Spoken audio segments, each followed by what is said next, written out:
साहिल के सुकून से किसे है इनकार, लेकिन तूफान से लड़ने में मजा ही कुछ और है।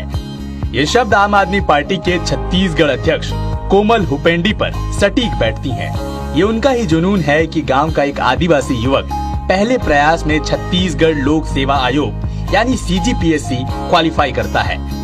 करीब 11 साल नौकरी करने के बाद जनसेवा के लिए नौकरी छोड़ देता है। 37 साल की उम्र में किसी पार्टी का प्रदेश अध्यक्ष बन जाता है। इनके जुझारू अंदाज के कारण ही छत्तीसगढ़ के लिए एक नई नवेली पार्टी त्रिस्तरीय चुनाव में बड़ी संख्या में जीत हासिल करती है। कोमल हुपेंडी की बातों से प्रभावित होकर कांकेर के लोग आम आदमी पार्टी में शामिल भी हो रहे हैं। अब इनके साथ समाज सेवा में जुटे हुए हैं। कोमल हुपेंडी जब से प्रदेश अध्यक्ष बने हैं, हमारा लगातार चाहे जनपद की बात करें या ग्राम पंचायत की बात, त्रिस्तरीय चुनाव भी हम लोग लगातार कई सीटें जीते हैं। मैं स्वयं भी जनपद सदस्य हूं और नगर पालिका में भी एक पार्षद भी बना है और लगातार पार्टी आगे बढ़ रही है। उनके नेतृत्व में बेहतर काम हो रहा है। जुझारूपन है उसके अंदर, वो बहुत लगे रहते हैं। जिस काम को करना है उस काम के पीछे बहुत तन मन धन से लगे रहते हैं। छत्तीसगढ़ में एक बेहतर विकल्प देने के प्रयास में लगातार है। कोमल हुपेंडी जी जब सरकारी सेवा में थे तब से हम उनके साथ हैं और जब हम कोई कार्यक्रम में किसी गांव में साथ में मिलते थे तो गांव के समस्याओं को लेकर चर्चा करते थे। और कोमल हुपेंडी जी जब से आम आदमी पार्टी के प्रदेश अध्यक्ष बने हैं तब से आम आदमी पार्टी को छत्तीसगढ़ प्रदेश में एक अच्छा स्थान मिला है। कांकेर शहर से करीब 40 किलोमीटर दूर प्रकृति की गोद में बसा उत्तर बस्तर का मुंगवाल गांव। यहीं पर 8 मई 1981 में एक आदिवासी परिवार में कोमल हुपेंडी का जन्म हुआ था। शिक्षक परिवार में जन्मे कोमल की प्राथमिक शिक्षा ग्राम बुदेली में हुई। उच्चतर माध्यमिक और स्नातक की पढ़ाई भानु प्रतापपुर से हुई। स्नातकोत्तर की पढ़ाई के लिए बिलासपुर गए। कोमल कॉलेज के दिनों से ही कलेक्टर बनने का सपना पाले हुए थे। परिवार की सहमति के बाद तैयारी करने के लिए दोबारा बिलासपुर गए। इसके बाद सहकारिता विकास अधिकारी के पद पर 11 साल की नौकरी की, लेकिन अपनी माटी के लिए कुछ कर गुजरने की इच्छा थी जो सरकारी अधिकारी रहने के बावजूद नहीं हो पा रही थी। बस इसी चाह में कोमल ने अगस्त 2016 में सहकारिता विस्तार अधिकारी के पद से इस्तीफा दे दिया और छत्तीसगढ़ प्रभारी गोपाल राय की उपस्थिति में आम आदमी पार्टी ज्वाइन कर ली। कोमल हुपेंडी अब सुबह खेती करते हैं और दिन में पार्टी का प्रचार प्रसार करते हैं। माता जमुना हुपेंडी और पिता रामलाल हुपेंडी दोनों शिक्षक थे, लेकिन उन्होंने शिक्षक बनने की जगह प्रशासनिक सेवा को प्राथमिकता दी। पिता बताते हैं कि प्रशासनिक पद के माध्यम से जनता की सेवा करना चाहते थे, लेकिन 11 साल की नौकरी की और बस एक दिन माता पिता के सामने नौकरी छोड़ने की इच्छा जता दी। तो इनका एक सपना था पहले, मैं PSC करके कलेक्टर बन सकता हूँ, लेकिन एक साधारण टीचर नहीं बन सकता। इनको जो नंबर मिला था उस नंबर के आधार पर सहकारिता निरीक्षक पोस्ट इनको मिल गया। चारामा जाने के बाद पता नहीं कैसा इनके मन में विचार आया। हम दोनों बैठे थे एक दिन, आके हमारे बीच अपना विचार रखे। बोले क्या है? बोले मैं जन समूह, जनता, लोग बाग जो है हमारे, इन लोगों का सेवा करूँगा। ये सेवा भाव से कुछ काम करना चाहता हूँ। हमारे दोनों का आशीर्वाद दे करके फिर अपना वो ज्वाइनिंग किए आम आदमी पार्टी में, और उसके बाद फिर अपना कार्य चल रहा है इनका। पर इतना है, जो काम कर रहे हो उसको लगन से करो। अगर हार भी जाते हो तो उस हार को हार नहीं मानना है। आप कठिन परिश्रम करो, परिश्रम के बिना तो कुछ नहीं होता है और सफलता जरूर मिलेगी। बस हमारा तो यही आशीर्वाद है। वहीं उनकी पत्नी माधुरी हुपेंडी उनकी हर फैसले में हमेशा साथ रहती हैं और उनकी जनसेवा को देखकर वो खुश भी हैं और उन्हें आगे बढ़ने के लिए प्रोत्साहित भी करती हैं। जी, मेरे पति राजनीति में आए हैं, बहुत ही अच्छा काम कर रहे हैं और वो समाज सेवा भी अच्छे से कर रहे हैं और घर परिवार वाले भी सारे लोग खुश हैं उनके समाज सेवा करने में। और हम लोग चाहते हैं कि वो बहुत ही आगे बढ़ें, राजनीति के क्षेत्र में, समाज सेवा के क्षेत्र में बहुत ही आगे बढ़ें और हम लोग बहुत ही ज़्यादा खुश हैं। यही हम सभी लोग चाहते हैं और यही कहना चाहूँगी कि वो हमेशा आगे ही बढ़ते रहें। वहीं उनके बचपन के साथी मनोहर लाल बताते हैं कि कोमल में सेवा भावना बचपन से ही थी। मनोहर बताते हैं कि कोमल स्कूल और कॉलेज के दिनों से ही इस बात की चिंता करते हैं कि कोई पिछड़ न जाए। सबको साथ लेकर चलना ही उनके जीवन का मूल मंत्र है।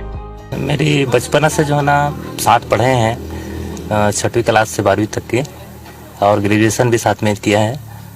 और उनमें एक भाईचारा की जो भावना है, जैसे कि अक्सर हम लोग हॉस्टल में रहा करते थे और रहे हैं, तो उनमें हर खेल की भावना हो चाहे भाईचारा की जो भावना हो, वो काफ़ी मतलब अग्री रहे हैं कि लोगों को उनके प्रति लोगों के प्रति जो है ना उनका जो सोच है, एक भाईचारा और एक नेतृत्व वाली जो बात है, उसमें जो है ना छुपी हुई थी। और उनमें काफ़ी जो है ना इस चाहे खेल की भावना हो चाहे अन्य जो मार्गदर्शन की भावना हो, सबको ही जो है ना बराबर जो है ना लेकर के जो है चलते थे। साल 2018 में विधानसभा चुनाव में आम आदमी पार्टी का प्रदर्शन भले ही अच्छा न हो, लेकिन उसके बाद भी छत्तीसगढ़ में हुए त्रिस्तरीय चुनाव में आम आदमी पार्टी का प्रदर्शन बेहतर हुआ है। पार्टी के 100 से अधिक प्रत्याशी जीते हैं।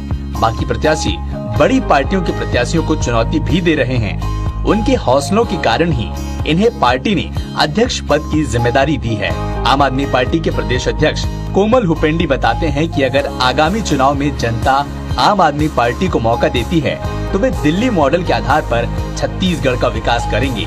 उसमें दिल्ली मॉडल स्कूल भी होगा और मोहल्ला क्लिनिक भी। आम आदमी पार्टी के प्रदेश अध्यक्ष हैं हमारे साथ कोमल हुपेंडी जी। कोमल हुपेंडी जी, आपका स्वागत है। सबसे जो पहला सवाल ये है कि आप हर एक जो लोगों का, जो युवाओं का एक सोच होता है, एक उनका पैशन होता है कि वो किसी सरकारी नौकरी जाए, और नौकरी भी जब किसी प्रशासनिक अधिकारी की नौकरी होती है तो उनको बड़ा आकर्षित करती है। आप गए और उसके बाद से वो नौकरी छोड़ दिया आपने। क्या ऐसा वाकया हो गया था कि आपने नौकरी छोड़ करके राजनीति ज्वाइन कर लिया? देखिए, बचपन से मैंने गांव के लोगों की समस्याओं को बहुत करीब से देखा है। जो बेसिक सुविधाएं जो भी उनको मिलनी होती है वो भी नहीं मिल पाती। और एक पढ़े लिखे युवा का सपना होता है कि हम बेहतर जॉब में जाएं, अपना जॉब सेटिस्फेक्शन हमें मिले। मैंने राज्य सेवा परीक्षा की तैयारी की और सफलता भी मिली, लेकिन उसके बाद भी शासकीय सेवा में आने के बाद भी हम जो है लगातार लोगों को का कुछ मदद करने का प्रयास करते रहे सांस्कृतिक गतिविधियों में। इस दौरान हमने किताबें भी लिखी। मुझे लगा कि जो राजनीतिक पदाधिकारी हैं, जो निर्वाचित लोग हैं, जनता की अपेक्षाओं पर कहीं न कहीं खरा नहीं उतर पा रहे हैं। तो चूंकि मैं पढ़ा लिखा हूं, जागरूक हूं, तो मेरी जिम्मेदारी बनती है कि मैं अपने कंधे पर बीड़ा लूं, और मैंने नौकरी से त्यागपत्र देकर राजनीति की ओर रुख किया। बात करते हैं आपकी पारिवारिक जो जीवन शैली है उसकी। किसान घर के हैं और तमाम जो चीज़ें हैं ग्रामीण परिवेश में वो आप करते हैं, लेकिन उसके बावजूद भी आप आधुनिकता की बात करते हैं। कैसे दोनों का सामंजस्य होगा, कैसे समावेश कर पाएंगे आप? देखिए, आज ग्लोबलाइजेशन का ज़माना है, लेकिन दूसरी तरफ ये है कि कृषि के बगैर हम आगे कितना भी विकास करना चाहें संभव नहीं है। तो हमारा तो पृष्ठभूमि रहा है कृषि का, तो हम उस काम को करते हैं, लेकिन हम चाहते हैं कि प्रदेश के युवा, प्रदेश के नौजवान, प्रदेश के बच्चे, इनको जो है बेहतर शिक्षा, बेहतर स्वास्थ्य उपलब्ध हो। और कहीं न कहीं आज दुनिया कितनी आगे बढ़ चुकी है, छत्तीसगढ़ के लोग भी आगे बढ़ें, छत्तीसगढ़ के युवा आगे बढ़ें, ये अपना सपना है और इसीलिए हम लोग काम कर रहे हैं। राष्ट्रीय जो संयोजक है अरविंद केजरीवाल, उन्होंने आप पे भरोसा जताया है और उन्हें प्रदेश अध्यक्ष की भूमिका दी है। जो पिछले विधानसभा चुनाव था, बड़ी खराब प्रदर्शन रहा, 1% वोट भी आप लोग नहीं जुटा पाए। कैसे आगे का जो प्लान है आपका, कैसे आप आगे सरकार बनाने की बात कर रहे हैं, कैसे संभव हो पाएगा? देखिए, मैं जब राजनीति में आया, युवाओं को खासकर मैंने देखा वो काफ़ी तकलीफ में रहते हैं बेरोजगारी की दंश में। तो मेरा भी मन व्यथित हुआ और मैं राजनीति में आके आम आदमी पार्टी ज्वाइन किया। आम आदमी पार्टी में आने के बाद मैंने कभी भी पार्टी के संगठन से किसी चीज़ के लिए दावा नहीं किया कि संगठन मुझे जिम्मेदारी दो या और कहीं दो। मैंने केवल ईमानदारी से काम किया, और क्योंकि राजनीति में ईमानदार लोगों की आज कमी है, तो मुझे लगता है कि यदि मैं उस दिशा में पहल करूं तो शायद लोगों के साथ भला हो। बहुत सारे मुद्दे ऐसे हैं जिन पर राजनीति तो बहुत होती है, लेकिन सही नियत के साथ लोग सेवा नहीं दे पाते जनता के साथ। तो आज अरविंद केजरीवाल जी ने छत्तीसगढ़ में मुझे इसीलिए चुना कि हम जमीनी स्तर के लोग हैं, और जमीनी स्तर को जो समझने वाला व्यक्ति यदि इस जिम्मेदारी में रहे तो निश्चित रूप से लोगों का भला होगा। एक विकल्प के रूप में यहाँ छत्तीसगढ़ में स्थापित नहीं हो पाई थी, लेकिन आज 2.5 साल बाद कांग्रेस पार्टी की सरकार से लोग परेशान हो चुके हैं। भारतीय जनता पार्टी से एक तरफ परेशान थे, आज कांग्रेस से भी हैं। तीसरे विकल्प की ओर लोगों का निगाह है, और निश्चित रूप से आम आदमी पार्टी की ओर ईमानदार विकल्प, जो काम की राजनीति की शुरुआत दिल्ली में आम आदमी पार्टी की सरकार ने की है, छत्तीसगढ़ में भी लोग आज चाह रहे हैं, और निश्चित रूप से आने वाले समय पे आम आदमी पार्टी को लोग अवसर देंगे। और छत्तीसगढ़ में शिक्षा, स्वास्थ्य, जो दिल्ली में जो मॉडल चल रहा है वो बेहतर मॉडल छत्तीसगढ़ में स्थापित हो लोग चाह रहे हैं। माननीय प्रदेश प्रभारी जी और हमारे राष्ट्रीय संयोजक जी छत्तीसगढ़ लगातार आएंगे और हमें मार्गदर्शन देंगे, और छत्तीसगढ़ के लोग जैसा चाहते हैं वैसी सरकार, ईमानदार सरकार, जब अभी तक जो ईमानदार सरकार छत्तीसगढ़ को नहीं मिली है। 20 साल बाद भी यहाँ के लोग बहुत परेशान हैं, युवाओं को रोजगार नहीं मिल पा रहा है। अभी आप देखेंगे कि अनियमित कर्मचारी अपना आंदोलन कर रहे हैं, ग्रंथपाल, पुलिस भर्ती के लोग, नौजवान लोग और अपने विद्यामितान के साथी, ये सब आंदोलन कर रहे हैं। लेकिन सरकार घोषणा जरूर की थी पर पूरा नहीं कर पाई। आपको बता दूं 14,580 शिक्षक जिनकी नियुक्ति के लेके आम आदमी पार्टी पूरे प्रदेश में आमरण अनशन की थी। मैंने स्वयं 12 दिन तक आमरण अनशन किया था। अंततः हम मजबूर होकर सरकार को पूरा करना पड़ा। बहुत सारे मुद्दे हैं जिस पे आम आदमी पार्टी लड़ाई लड़ रही है, और संगठन का भी निर्माण हो रहा है। आने वाले समय में बदलाव दिखेगा छत्तीसगढ़ में। ये तो बात आप कर रहे हैं कि पार्टी के निर्माण की, राज्य निर्माण को लेकर के, जो आधुनिक निर्माण को लेकर के जो आप लोग बात कर रहे हैं, उसका क्या प्लान है आपके पास में? देखिए, दिल्ली सरकार में जिस तरह से शिक्षा, स्वास्थ्य के लोग काम कर रही है, आज देश और दुनिया के लोग देखने आते हैं। छत्तीसगढ़ में स्वामी आत्मानंद के नाम से स्कूल 171-72 स्कूल प्रदेश की सरकार ने चालू की है, दिल्ली से सीख के आई है। आम आदमी पार्टी ये चाहती है कि आप 170 स्कूल क्यों, आप चाहे गरीब का बच्चा हो, अमीर का बच्चा हो, सुदूर अंचल का बच्चा हो, उनको भी आप बेहतर शिक्षा दीजिए। भेदभाव करने से कुछ होने वाला नहीं है, हर बच्चे को शिक्षा मिलनी चाहिए, ये हमारा मकसद है। छत्तीसगढ़ के, चाहे हम सरगुजा की बात करें, बस्तर की बात करें, सुकमा की बात करें, हर बच्चे को वही शिक्षा मिले, बेहतर शिक्षा मिले, ये हमारा उद्देश्य है। ये शिक्षा की बात हो गई। स्वास्थ्य एक बस्तर का बड़ा समस्या है, नक्सल एक बड़ी समस्या है, इससे निपटाने के लिए आप क्या है? स्वास्थ्य के मामले में आपको बताना चाहूंगा, पूरे प्रदेश में छत्तीसगढ़ सरकार के द्वारा चलाई जा रही एक भी स्कूल सर्व सुविधायुक्त नहीं है। मजबूर होकर लोग प्राइवेट हॉस्पिटल्स में जाते हैं। मुझे लगता है हर गांव में कम से कम पर्याप्त सुविधा हो, डॉक्टर्स की व्यवस्था हो, नर्स की व्यवस्था हो, और हम चाहते हैं कि दिल्ली में जिस तरह से मोहल्ला क्लिनिक बनी है, ठीक उसी तरह हर ग्राम पंचायत में छत्तीसगढ़ में हॉस्पिटल्स बने, और जो बड़े सामुदायिक स्वास्थ्य केंद्र हैं उनको सर्व सुविधायुक्त बनाई जाए। ये हमारा उद्देश्य है। और अभी हम देखेंगे कि गाँव में, जैसे कोयलीबेड़ा की बात करें, वहाँ खाट पे उठा के नदी पार करके अस्पताल तक ले जाना पड़ा, बड़ा दुर्भाग्यजनक है आज स्वतंत्रता के 72 साल बाद भी। तो इसके लिए आम आदमी पार्टी कटिबद्ध है और दिल्ली की तरह यहाँ पे काम करना चाहती है। नक्सल को कैसे समाप्त करेंगे, क्या उसके लिए योजना है आपकी? नक्सल के मामले में अभी तक की सरकारें कोशिश तो करी है, लेकिन कहीं न कहीं सफलता नहीं मिल पाई है।